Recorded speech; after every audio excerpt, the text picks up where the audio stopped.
There were more clashes between police and far-right protesters on Monday night as violence continues to break out across the UK.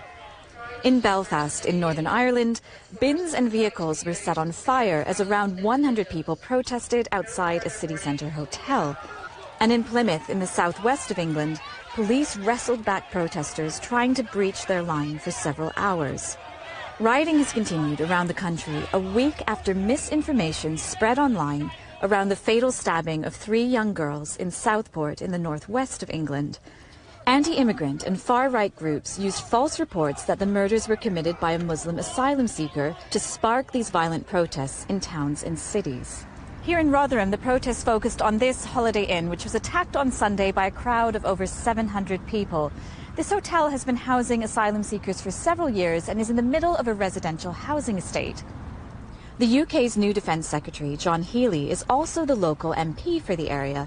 We were told by several residents off camera that Healey has been campaigning the former Conservative government for years to have the claims of asylum seekers here processed quicker.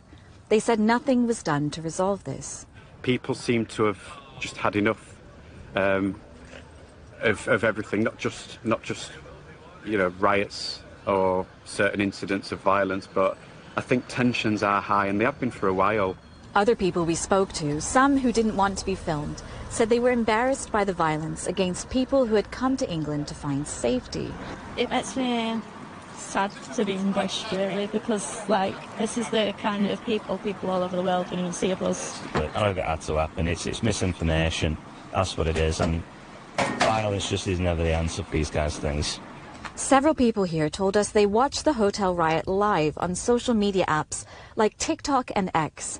Even Elon Musk's waded in, responding to a comment about the effects of mass migration and open borders contributing to the riots by saying civil war is inevitable. The Prime Minister's official spokesman said there was no justification for this remark.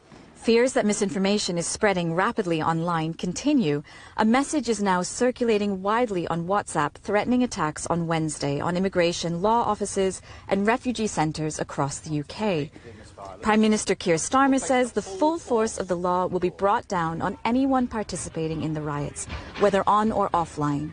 For the new government, a huge policing challenge in their first few weeks in office doesn't seem to have an immediate end in sight.